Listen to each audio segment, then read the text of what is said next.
Hello बच्चों, मेरा नाम धीरज है और आप मेरे साथ मेरे चैनल पर पढ़ रहे हैं metal and non metals. Last class में हमने पढ़े थे आयनिक बॉन्ड की फॉर्मेशन और आज हम चैप्टर को और आगे बढ़ा रहे हैं और आज हम शुरू करेंगे occurrence and extraction of metals. ठीक है, मेटल्स जो हैं वो मिलते तो देखो धरती में।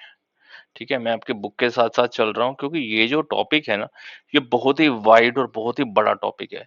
तो हमको बहुत ही कंस्ट्रेंट पोर्शन में ही रहना है, बहुत आगे भी एक्सपेंड नहीं करना है। ठीक है, बताने का तो मैं इसमें बहुत चीजें बता सकता हूँ। ठीक है, और ये टॉपिक अपने आप में बहुत बड़ा है। ठीक है, और ये फील्ड भी साइंस की इतनी बड़ी फील्ड है कि पूरी लाइफ ही एक फील्ड को स्टडी करने में लग जाती है और एक मेटल के साथ ही लग जाती है। ठीक है, जो प्रोफेशनल लोग होते हैं वो एक ही मेटल की एक्सट्रैक्शन के अंदर ही लग जाते हैं, उनकी पूरी लाइफ लग जाती है। तो ये इतनी वाइड और इतनी वास्ट फील्ड है। सो हमने एक इसका जनरल ओवरव्यू लेना है, स्टैंडर्ड तरीके से समझना है। So that is the reason मैं एनसीईआरटी के पॉइंट से ही, एनसीईआरटी के ही जो गाइडलाइंस हैं, जो इस ये एक रेफरेंस देता है हमको, केवल उसी के हिसाब से चल रहे हैं। ठीक है, तो सबसे पहले आपको एक बात तो देखो, ये समझो कि जो हमारे को जितने भी मेटल्स मिलती हैं वो मिलती कहाँ से हैं? अर्थ क्रस्ट से ही मिलती हैं। कहाँ से मिलती हैं? अर्थ क्रस्ट से मिलती हैं। अब आपके समुंदर के पानी के अंदर ही देखो, आप समुंदर के पानी के अंदर बहुत सारे सोल्यूबल सॉल्ट्स हैं, जैसे कि सोडियम क्लोराइड, नमक। नमक कौन सा नमक? जो आप खाते हैं, खाना खाते हैं। मैग्नीशियम क्लोराइड, ऐसे कैल्शियम कार्बोनेट्स, ऐसे बहुत सारी चीजें जो है हमको समुद्र के पानी से ही मिलती हैं। ठीक है, तो बहुत सारे एलिमेंट्स हो जाएं या कंपाउंड्स हो जाएं, एलिमेंट्स या कंपाउंड्स,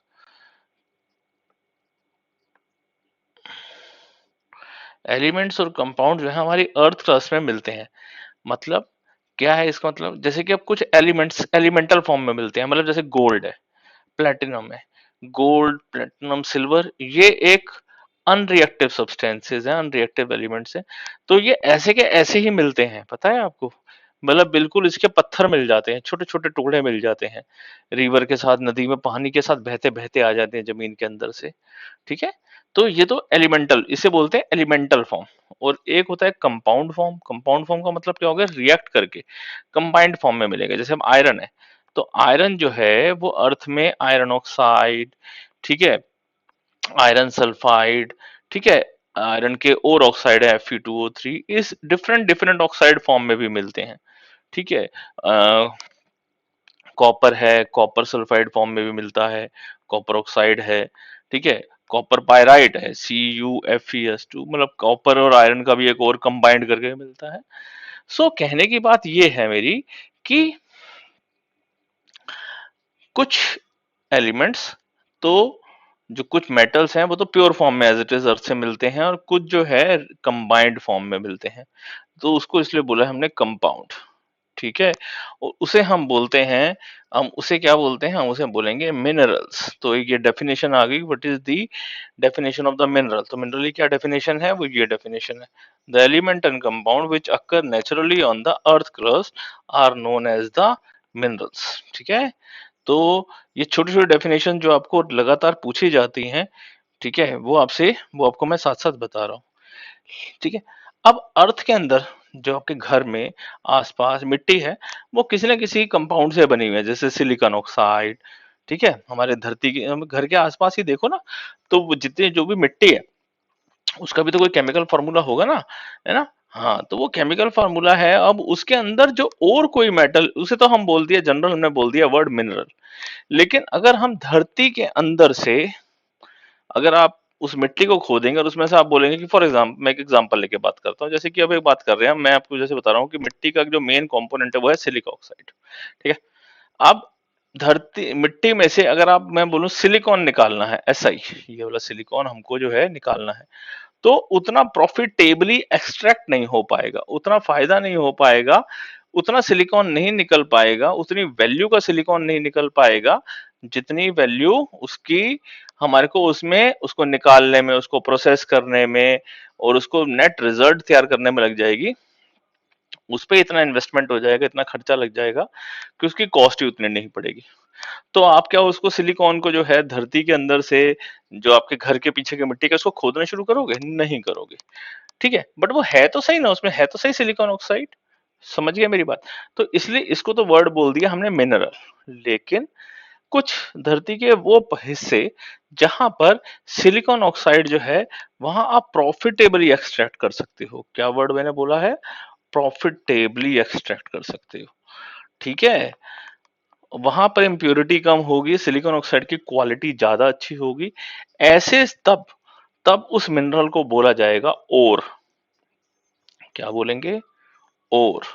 ठीक है। सो ओर की डेफिनेशन में अगर समझाऊं तो ओर क्या हो गया? जब मिनरल्स के अंदर हाई परसेंटेज ऑफ कोई पर्टिकुलर मेटल, या जहां आप उस मेटल्स को प्रॉफिटेबली एक्सट्रैक्ट कर सकते हो, तब उस मिनरल्स को क्या बोलेंगे? ओर। ठीक है, ये डेफिनेशन याद रहेगी। ये मिनरल्स की और ओर की डेफिनेशन है, ये क्वेश्चन में पूछी जाती है। ठीक है, और मैंने आपको यहीं पे ये अंडरलाइन और हाईलाइट कर दी। डन। आपको मेन डिफरेंस समझ में आ गया ना कि मिनरल क्या होता है और क्या होता है। नाउ अब धरती में से हमको जो मिनरल्स निकलते हैं, पहले मैं आपको उसका कुछ एग्जांपल समझाता हूँ। जो और होते हैं उसका कुछ एग्जांपल समझाता हूँ। देखो, मैं कुछ कुछ फोटोग्राफ्स लेकर के आया हूँ आपके लिए। ये देखो, जैसे अब आपने बहुत ध्यान से देखा होगा, आप घूमने फिरने जाते हैं कहीं पे, तो आपको देखो ये जो पत्थर है ना, ये पत्थर आपको दिख रहे हैं, डिफरेंट डिफरेंट रंगों के हैं। ठीक है, तो वो कहते हैं हर रंग कुछ कहता है, हर रंग का कोई मतलब है। ये आपको बता दूं, ये जो ग्रीन कलर के जो ज्यादा कंपोनेंट्स है ना, इसमें बेसिकली कॉपर है। ठीक है, ये कॉपर के ओर है। किसके ओर है, पता समझ गए? कॉपर के ओर है। ठीक है, तो मिलती चीजें जो जमीन में से मिलती हैं वो ऐसे ही मिलती हैं। अब आपको समझ में आ गया और कैसा होता है? और वही धरती का ही कोई टुकड़े में से कुछ पोर्शन निकला होगा, उसे हम बोलते हैं। ठीक है, लेकिन यहाँ पर अब आप बोलेंगे कि मेरे घर के पीछे चट्टान है, उसको तोड़ो, तो अगर वो ऐसे रंग की है तो हो सकता है उसमें कॉपर हो। ठीक है, तो वो साइंटिस्ट चेक करेंगे और वो बता देंगे कि प्रॉफिटेबली इसमें से हमको निकालना चाहिए या नहीं निकालना चाहिए। ऐसे में कुछ और फोटोग्राफ्स लेकर के आया हूँ, आप उसको देखो। देखो, जैसे कि अब ये देखो, ये देखो, ये भी ग्रीन है, ये भी कॉपर है, पता है? अब इसमें आप समझ सकते हो। अब इन दोनों फोटोग्राफ्स को देखकर आप मैच करके बताओ कि इस वाले में कॉपर ज्यादा है या इस वाले में कॉपर ज्यादा है।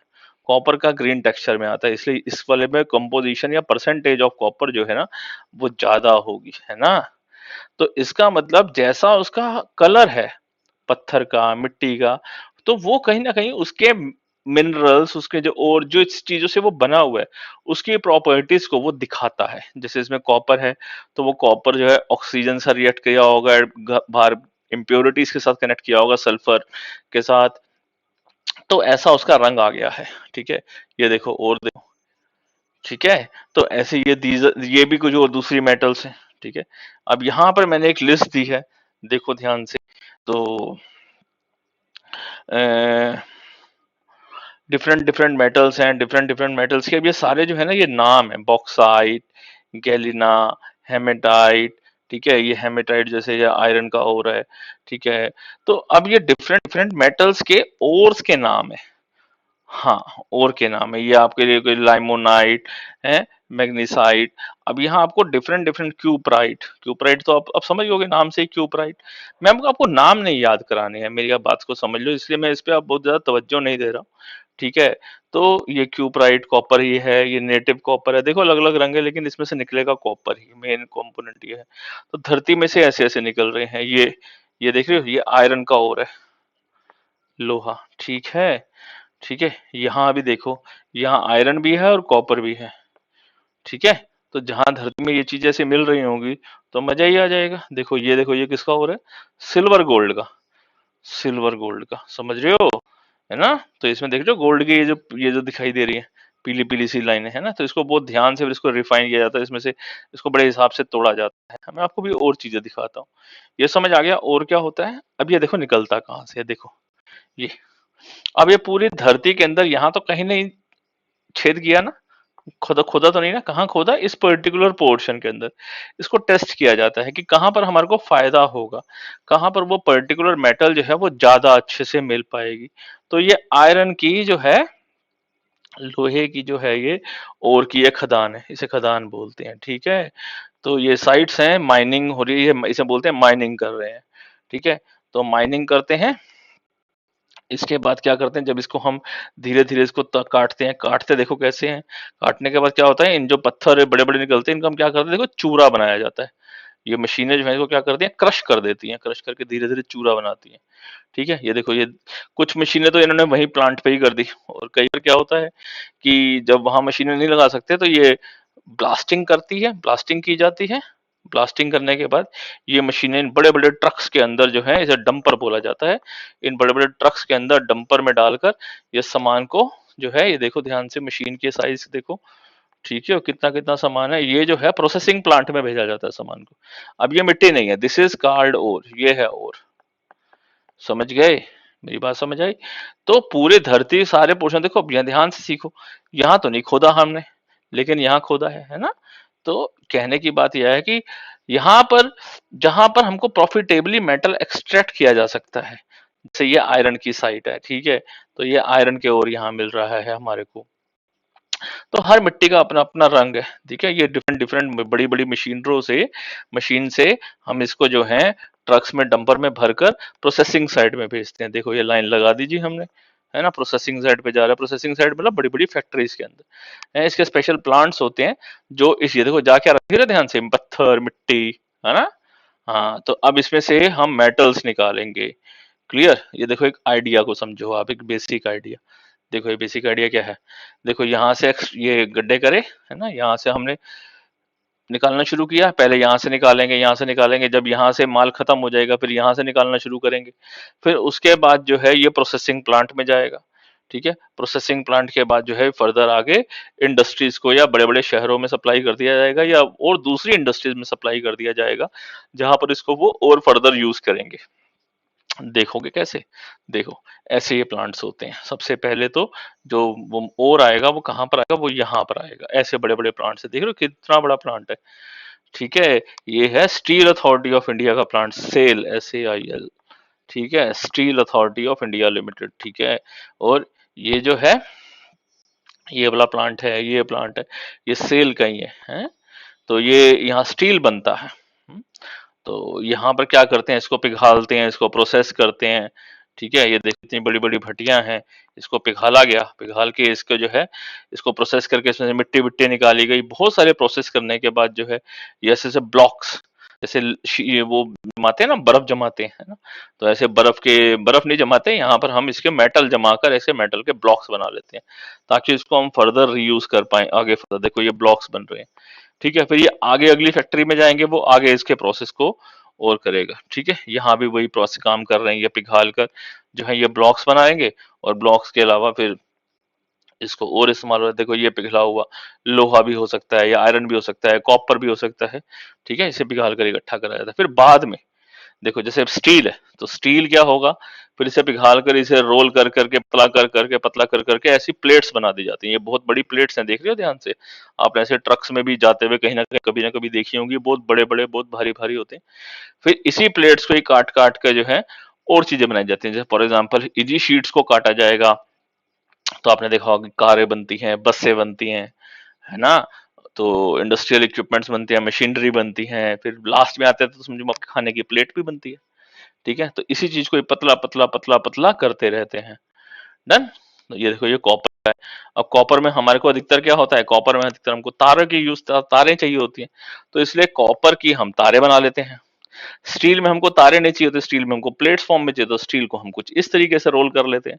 कॉपर में इस तरीके से रोल नहीं करते, कॉपर में हम जनरली वायर्स बना लेते हैं। तो मेरी बात आपको समझ में आ गई? ठीक है, तो ये प्रोसेस में हमको जाना नहीं है, लेकिन हमारा, मैंने आपको क्या समझाया था कि जो हमारा टॉपिक है, आज का टॉपिक क्या है, ध्यान से समझो। टॉपिक है हमारा एक्सट्रैक्शन ऑफ मेटल। तो मेटल को हमने क्या करना है, एक्सट्रैक्ट करना है। कहां से करोगे, ओर में से करेंगे। तो पहले हमको ओर को आइडेंटिफाई करना पड़ेगा, है ना, ओर्स को समझना पड़ेगा कि ये कौन सा ओर है, इसमें से कौन सी मेटल मिलेगी, कौन किसका फायदा होगा, और फिर ओर में से उसकी इम्प्योरिटीज सेपरेट करेंगे। इम्प्योरिटी भी अब आप समझ गए होगे। अब मैं बोलूं कि इसके अंदर आयरन है, या इसके अंदर कॉपर है, ठीक है, तो अब इसके अंदर से कॉपर तो आपको ऐसे रॉड तो मिल नहीं रही है, तो आपको इसमें से क्या करना पड़ेगा, ये लेके जाएंगे, ये ट्रक है, ये ट्रक तो मिट्टी लेकर के जा रहे हैं, आपके हिसाब से तो ये मिट्टी है, जिसको नहीं पता उसके लिए तो ये मिट्टी है।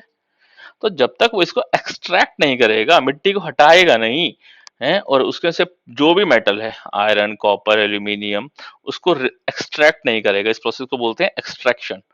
तो उसको एक्सट्रैक्ट नहीं करेगा तब तक तो उसका फायदा नहीं है। समझे मेरी बात को? सो हमने इसी प्रोसेस को समझना है। और एक्सट्रैक्शन से हो, एक्सट्रैक्शन डिपेंड करती है कि वो मेटल का व्यवहार कैसा है, मेटल की बिहेवियर कैसी है। हमने मेटल की रिएक्टिविटी सीरीज तो पढ़ी थी, याद है आपको? ठीक है, जिसमें हमने पढ़ा था हाई रिएक्टिव मेटल जो है वो हमने एक सीरीज बनाई है।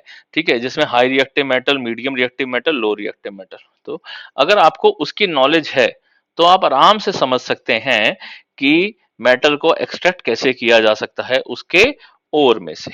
ठीक है, कुछ एलिमेंट्स जो मेटल, कुछ एलिमेंट्स जो रिएक्टिविटी सीरीज में सबसे नीचे हैं, याद होगा आपको सिल्वर, गोल्ड, कॉपर नहीं मिलता है, लेकिन सिल्वर, गोल्ड जो है वो अर्थ क्रस्ट में जो है वो कहाँ मिलते हैं? फ्री स्टेट में मिलते हैं। कहाँ मिलते हैं? Free state. फ्री स्टेट का मतलब समझो, फ्री स्टेट का मतलब वो किसी के साथ रिएक्ट नहीं करे हुए होते।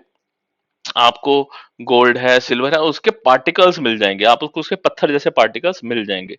ठीक है, या भी आपने जैसे एक सिल्वर और गोल्ड का मैंने दिखाया था, अगर उस पत्थर को ढंग से तरीके से तोड़ेंगे तो हमको उसके छोटे छोटे टुकड़े हमको मिल जाएंगे। ठीक है ना? सो ऐसे कौन से सब्सटेंस होते हैं जो रिएक्टिविटी सीरीज में नीचे हैं? देखो एक बात को समझो, रिएक्टिविटी सीरीज में जो सबसे नीचे है, नेचुरल सी बात है, वो लो रिएक्टिव है। ये बात आपको समझ में आ गई? रिएक्टिविटी सीरीज मैंने आपको याद करो, यहाँ देखे थे हमने देखो मैं आपको दिखाता हूँ।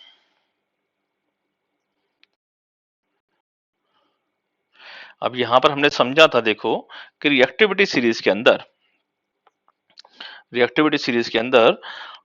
गोल्ड, सिल्वर जो है ये नीचे की तरफ है, ये लो रिएक्टिव है।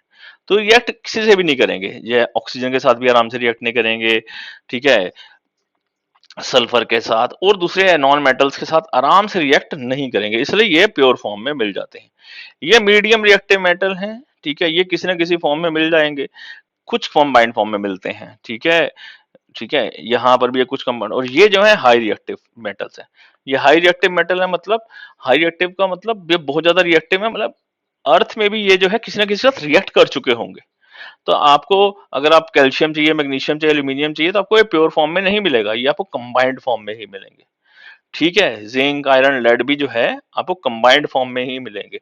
तो अगर हमको इसका आइडिया आ गया कि भाई ये हाई रिएक्टिव है, ये लो रिएक्टिव है, ये मीडियम है, तो हमको उसका प्रोसेस समझ में आता है कि इसको हम किस तरीके से क्या कर सकते हैं, प्योर कर सकते हैं, रिफाइन कर सकते हैं। चलो अब उसका हम आपको फंडामेंटल कंसेप्ट समझाते हैं। ठीक है, ये बात समझ में आ गई? सो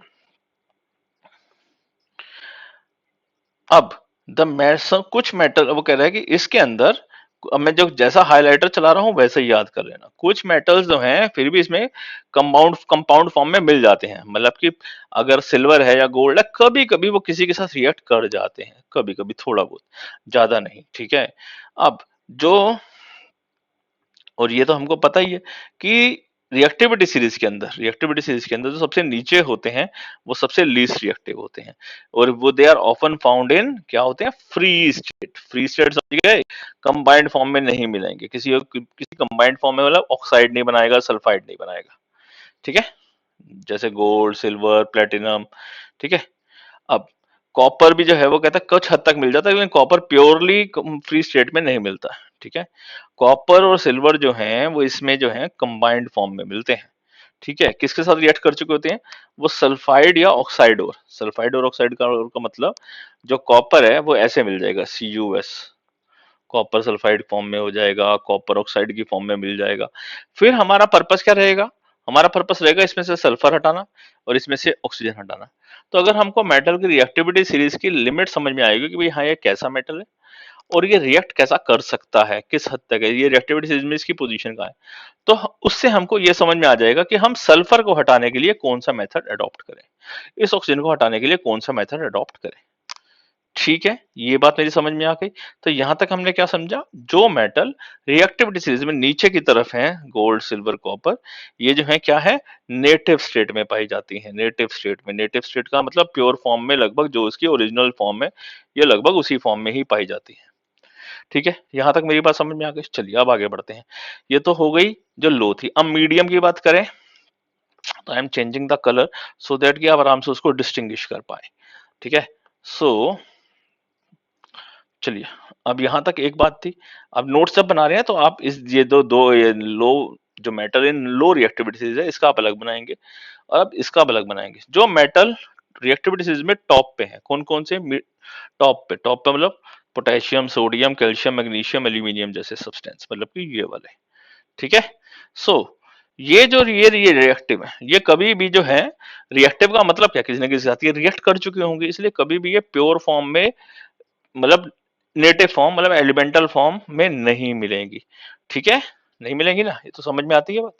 और जो middle in the reactivity series है, जैसे जिंक, आयरन, लेड, ये मॉडरेटली रिएक्टिव होती है। मॉडरेटली रिएक्टिव का मतलब समझते हो? मीडियम रिएक्टिव, बहुत ज्यादा फास्ट भी नहीं और बहुत ज्यादा स्लो भी नहीं, ये मॉडरेट रिएक्टिव होती हैं, और ये वेरी रिएक्टिव होती है, ठीक है। यहाँ तक मेरी बात समझ में आ गई, मुश्किल बात तो नहीं है, ठीक है ना। और ये जो है, ये सारे के सारे किसी ना किसी फॉर्म में मतलब रिएक्टिव हैं। ये रिएक्शन जो मिडल में मिलती है और जो टॉप पर मिलती है, ये दोनों जो है टॉप और मिडल वाली, ये रिएक्ट कंबाइंड फॉर्म में मिलेंगी, ये बात आप समझ जाओ, ठीक है। ये एलिमेंटल फॉर्म में नहीं मिलेगी। और ये कंबाइंड फॉर्म में कैसे मिलेंगी? कंबाइंड फॉर्म का मतलब किसके साथ रिएक्ट करी हुई मिलेंगी? तो ये जो है धरती में किसके साथ कनेक्ट करेंगी? ये करेंगी ऑक्साइड, मतलब ऑक्सीजन के साथ रिएक्ट करा होगा। ऑक्साइड मतलब zinc oxide, iron oxide, copper oxide, ठीक है, sulphide, zinc sulphide, copper sulphide, aluminium sulphide, या कार्बोनेट, ठीक है, zinc carbonate, iron carbonate, magnesium carbonate, ये इस फॉर्म में मिलती हैं। यहां तक मेरी बात आपको समझ में आ गई? तो ये जो है, अब जिंक कार्बोनेट है, देखो जिंक जो है वो जिंक कार्बोनेट में भी मिलेगा, जिंक ऑक्साइड भी मिलेगा, और जिंक सल्फाइड भी मिलेगा, ठीक है। अब ये तीन डिफरेंट ओर हो गए, ठीक है। अब इनके नाम भी डिफरेंट होंगे, समझते हो कि नहीं समझते हो? इसलिए जो है, अभी आपको मैंने जो कुछ ओर्स की फोटोग्राफ दिखाई थी, तो ऐसे ही इनके अपने अपने अलग अलग नाम हो जाएंगे। आयरन के भी ऐसे ही हो सकते हैं, है ना, मैग्नीशियम के भी हो जाएंगे, कैल्शियम के भी हो जाएंगे, एंड सो ऑन ना। तो हमको जो है बहुत ज्यादा इसकी बहुत ज्यादा डेप्थ में नहीं आना, लेकिन जितना जाना है उसको आप बहुत ध्यान से समझें। सबसे पहले हमारे को जो इसका सबसे ज्यादा जो रिएक्टिव फॉर्म में मिलता है, वो मिलती है बच्चों ऑक्साइड फॉर्म। कौन सी फॉर्म मिलती है? ऑक्साइड फॉर्म, क्योंकि आपको पता है कि ऑक्सीजन अर्थ में जो है बहुत ज्यादा अमाउंट में अवेलेबल है, ठीक है। तो अर्थ में ऑक्सीजन हवा की फॉर्म में नहीं है, वो ऑक्साइड फॉर्म में अवेलेबल है। ऑक्साइड फॉर्म में मतलब ऑक्सीजन जो है वो जिंक के साथ रिएक्टिव है तो जिंक ऑक्साइड, आयरन के साथ है तो आयरन ऑक्साइड, ठीक है, कॉपर के साथ है कॉपर ऑक्साइड, मैग्नीशियम ऑक्साइड, इस टाइप में कंबाइंड फॉर्म में मिली है। और कैल जैसे और कंबाइंड फॉर्म जैसे कैल्शियम कार्बोनेट, कार्बोनेट फॉर्म में, तो यहाँ भी ऑक्सीजन। तो इस तरीके से अर्थ में ऑक्सीजन जो है वो कंबाइंड फॉर्म में अवेलेबल है, ना कि गैस फॉर्म में। एटमॉस्फेयर में तो हमारी ऑक्सीजन किस फॉर्म में अवेलेबल है? O2 फॉर्म में। लेकिन अर्थ क्रस्ट के अंदर हमारी ऑक्सीजन जो है वो कंबाइंड फॉर्म में अवेलेबल है। सही है, यहां तक मेरी बात समझ में आ गई। सो ऑक्सीजन जो है वो वैसे भी बहुत ज्यादा क्या होती है? रिएक्टिव होती है, ठीक है।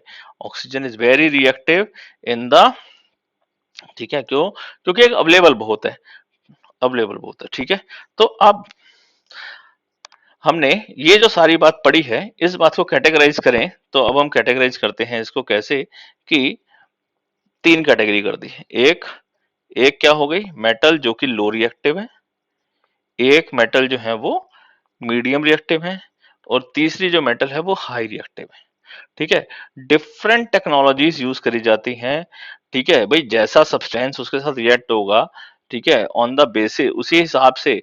और वो मेटल रिएक्टिविटी सीरीज में कहां पर है? हाई रिएक्टिव है, मीडियम है, या लो है, उसी के हिसाब से उसकी सेपरेशन टेक्निक्स जो है, उसके ऊपर जो उसके साथ जो इम्प्योरिटीज लगी हुई हैं, उसको सेपरेट करने की जो टेक्निक्स हैं, उसका हम उसको हम यूज करेंगे, ठीक है।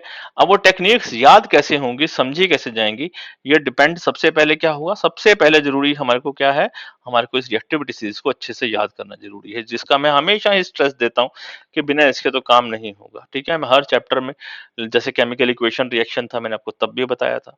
मेटल नॉन मेटल जब हम पढ़ रहे थे, चैप्टर स्टार्ट किया था, मैंने आपको तब भी बताया था। ये रिएक्टिविटी सीरीज सीक्वेंस में याद करनी बहुत जरूरी है, ठीक है। अगर ये करोगे तो आपको चीज जल्दी समझ में आ जाएंगी, ठीक है। अब मैं आपको ये फ्लो चार्ट समझाने वाला हूं, ठीक है। सबसे पहले हमारे को धरती में से क्या मिलेगा? और और मतलब वो प्रॉफिटेबल मिनरल, जहां से हम मेटल को एक्सट्रैक्ट करेंगे, फिर सबसे पहले उसको क्या करा जाता है, एक वर्ड लिख दिया है कंसेंट्रेशन ऑफ ओर। कंसेंट्रेशन हम लोग उसकी साफ सफाई, मिट्टी विट्टी दूर करनी है उसकी। ठीक है, इसके भी डिफरेंट मेथड्स होते हैं, हमको उसकी डेप्थ में नहीं जाना है, अभी नहीं जाना है, बात समझिए। 10th क्लास में अभी नहीं जाना है, बहुत सारे मेथड्स होते हैं। आप अगर आप 11th 12th क्लास में साइंस लेते हैं 11th क्लास में, तो आप पढ़ेंगे बहुत सारे मेथड्स क्या होते हैं। तो सबसे पहले तो उसकी हम साफ सफाई करेंगे। पहले तो बड़े बड़े चट्टाने होंगी, चट्टानों को क्रश कर करके हमको चूरा बनाएंगे, धोएंगे, धोना है कि नहीं धोना है, किसी और केमिकल में डालना है तो क्यों डालना है। ठीक है, उसको सेपरेट, मिट्टी को सेपरेट करने की क्या टेक्निक है और वो टेक्निक भी हमने क्यों इस्तेमाल करी, इसके बारे में डिस्कस करेंगे। चलो, अब वहां तक तो नहीं है, हमने अब हमारा इस स्टेप के बाद यहाँ पर क्या हो गया कि मिट्टी विट्टी तो भैया हमने हटा दी है यहाँ से। ठीक है, अभी भी जो मेटल है वो प्योर फॉर्म में अवेलेबल नहीं होगी, नेचुरल सी बात है, उसके साथ कुछ ऐसी चीजें होंगी। मिट्टी तो हट गई है, लेकिन उसका जो जो कंबाइंड फॉर्म है वो अभी अवेलेबल है।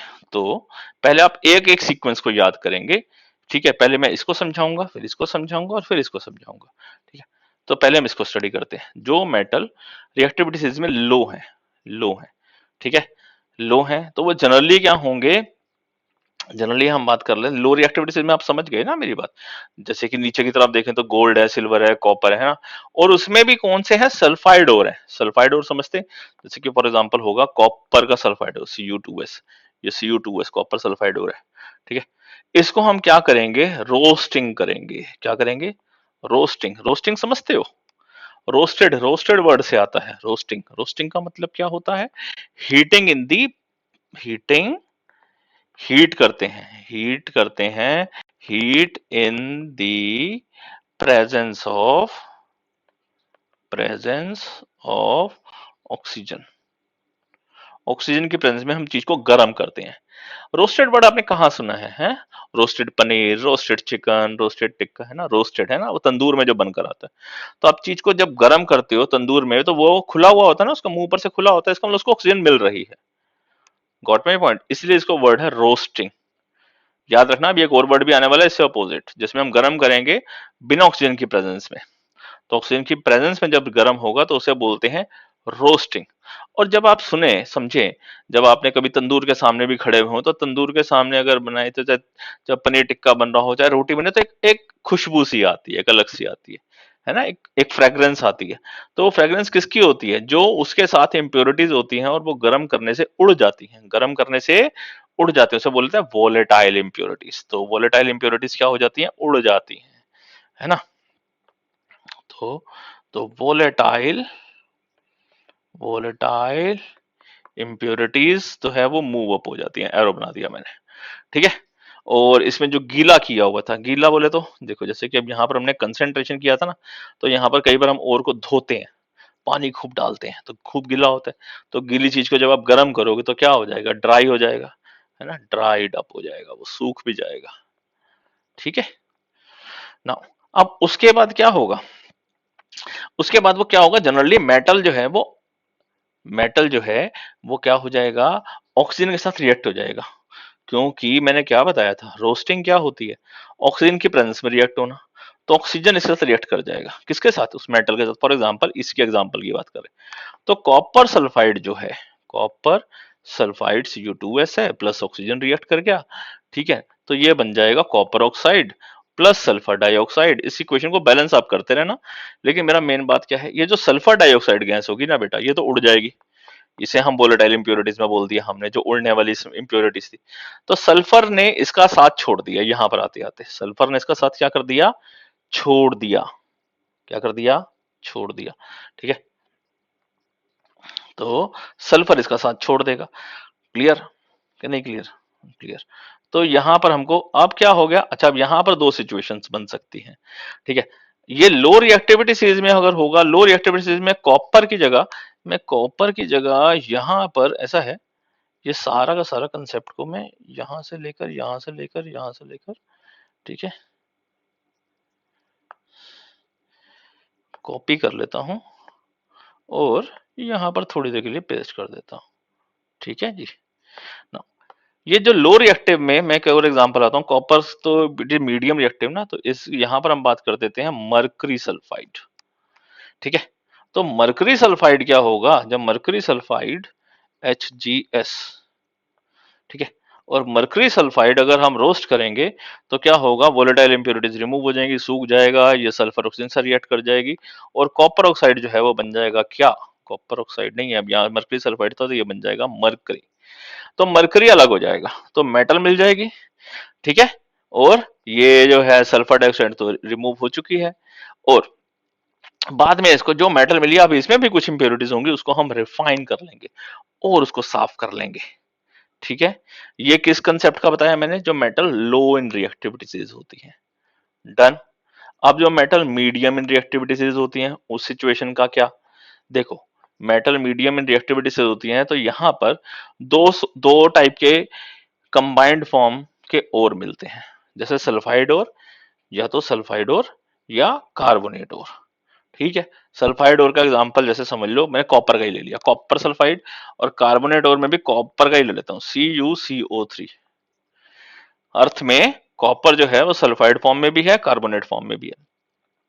अब इसको क्या करा, इसमें भी सल्फाइड और में क्या करा हमने, रोस्टिंग करनी है, क्या करनी है ध्यान से समझना, रोस्टिंग करनी है।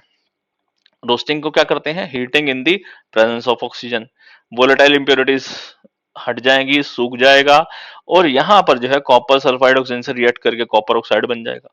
तो ये ऑक्साइड फॉर्म में आ जाएगा, क्या फॉर्म में आ जाएगा, ऑक्साइड फॉर्म। देख रहे हो आप यहाँ क्या लिखा हुआ है, ऑक्साइड फॉर्म ऑफ मेटल आ गई। डन। क्या बन गई, ऑक्साइड फॉर्म ऑफ मेटल बन गई, ठीक है। और ये जो सल्फर डाइऑक्साइड गैस है, ये तो गैस हवा में उड़ गई। डन। क्लियर। रोस्टिंग में कार्बोनेट और अगर होगा, अगर अर्थ में कार्बोनेट और होगा, मतलब कि वो जो कॉपर कार्बोनेट है तो वो रोस्टिंग से नहीं रिमूव होगा, उस सिचुएशन में क्या करना पड़ेगा हमको, कैल्सिनेशन करना पड़ेगा। और कैल्सिनेशन में क्या होगा, कैल्सिनेशन में क्या होगा ना, बताऊं क्या होगा। मैं, आपने सोचा मैंने सारा वापस कॉपी पेस्ट क्यों कर दिया, अरे भाई यहाँ पर प्रेजेंस की जगह heating in the absence of oxygen कर दिया जाएगा, ठीक है, एब्सेंस ऑफ ऑक्सीजन। और इस सिचुएशन में क्या होगा, इस सिचुएशन में ये होगा, यहां भी वही बात होगी, वोलेटाइल इंप्योरिटीज रिमूव हो जाएंगी, ड्राई अप हो जाएगा, और जो कार्बोनेट और है वो ऑक्साइड ऑफ मेटल में कन्वर्ट हो जाएगा, फॉर एग्जांपल CuCO3।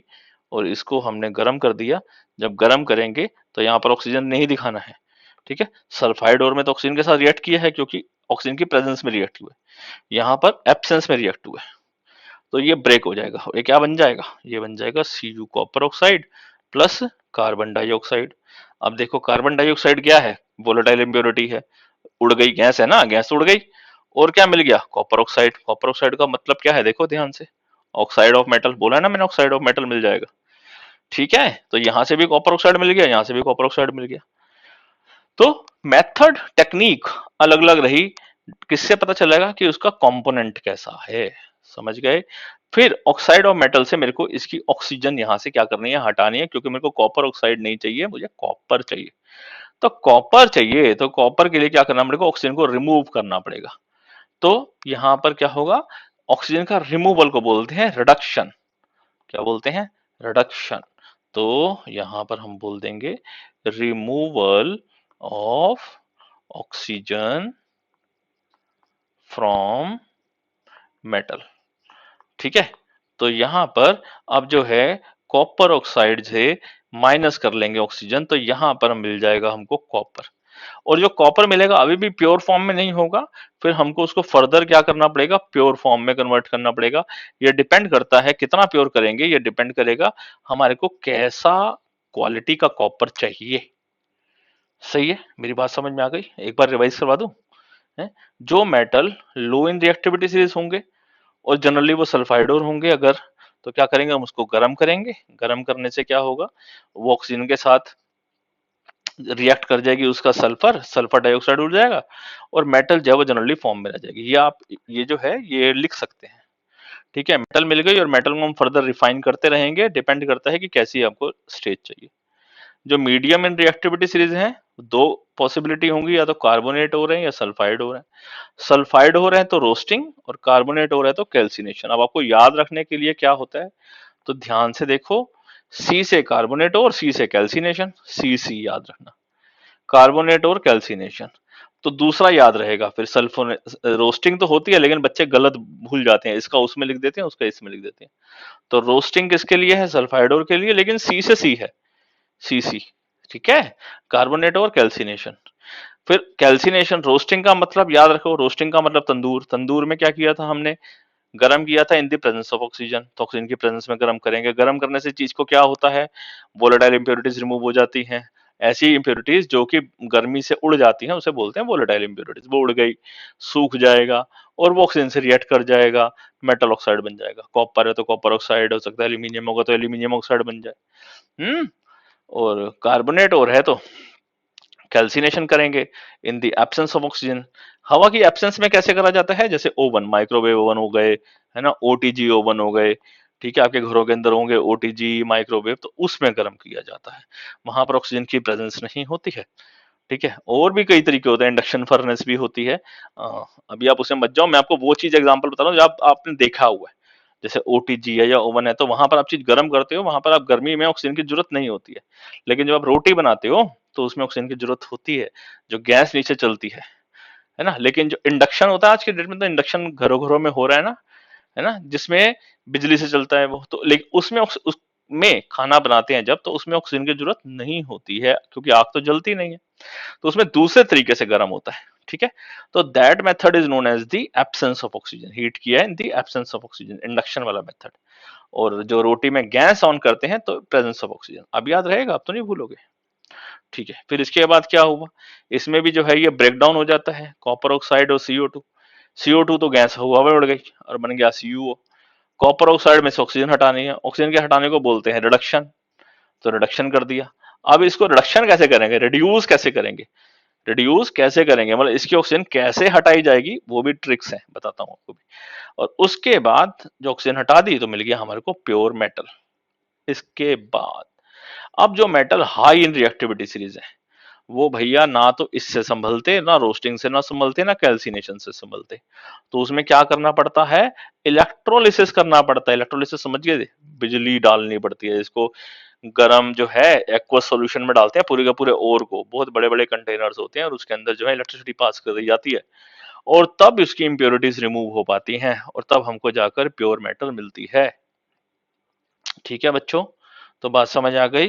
तो ये फ्लो चार्ट आपको बहुत ही अच्छे से दिल से दिमाग से याद करना है, क्योंकि इस एक एक फ्लो चार्ट के अंदर ही जो है ना बहुत सारे क्वेश्चन अपने आप ही बन सकते हैं, ये आप समझ सकते हो। ठीक है, चलो अब इसके आगे बात करते हैं। तो अब इसके आगे जो टॉपिक करना है वो बात करना है एनरिचमेंट ऑफ ओर। ये वाली वीडियो लंबी हो जाएगी। ठीक है, सो इसको हम करेंगे नेक्स्ट वीडियो के अंदर। सो अभी हम यहीं तक कर रहे हैं। आज हमने क्या किया कि different steps involve in the extraction of metal. ठीक है, डिफरेंट स्टेप्स आज हमने किए, जो मेटल को निकालेंगे कहाँ से, ओर में से निकालेंगे कैसे, उनकी ट्रिक्स और टेक्निक्स क्या हैं, वो ऐसे कर रहे हैं। अब इसको करेंगे कैसे? ठीक है, ये इसके बारे में कुछ एक ब्रीफ इंट्रोडक्शन आपको दी जाएगी। ठीक है, उसको आप समझें। और ये जो मैंने अंडरलाइन आपको करके दिया है ना, तो आपके यही नोट्स बन जाएंगे। ठीक है, इसको ही अगर आप अच्छे से बार बार रिवाइज करते रहेंगे तो सफिशिएंट है। ये एक ओवरव्यू है ना, कि मेटल्स को हमने कैसे यूज किया था, कहाँ मिट्टी पत्थर में से आए थे और कहाँ हमने उसमें से ऐसी प्लेट्स बना ली, पिघाला, रिफाइन किया। ये मैंने एक जनरल ओवरव्यू दिया है, पता है आपको, ताकि आपको एक आइडिया लगे कि भाई जो पहले कहाँ से आता है और कितने प्रोसेस करने पड़ते हैं। आपके पास जो स्टील आता है या कॉपर आता है, वो कहाँ पत्थरों में से निकल कर आता है। ये आयरन है, देखो अब आयरन तो कितना इस्तेमाल होता है आपकी कारों के अंदर। प्लेट खाना खाते हो वो भी स्टील है, वो भी पहले तो आयरन ही था ना, आयरन से स्टील बनाया जाता है। कॉपर है ना, कॉपर समझ गए हो कहाँ से होगा? कॉपर की तारें ना हो तो आपको बिजली की सप्लाई कहाँ से मिलेगी घर के अंदर? सो आज हम टॉपिक अपना यहाँ स्टडीज खत्म करते हैं। नेक्स्ट क्लास में जो है हम एनरिचमेंट ऑफ ओर से आगे बढ़ेंगे। So take care, till then bye bye. इसको रिवाइज करो, अच्छे से देखो, कोई इशू आता है तो raise your doubt, I will solve it. ठीक है, so till then take care, bye bye.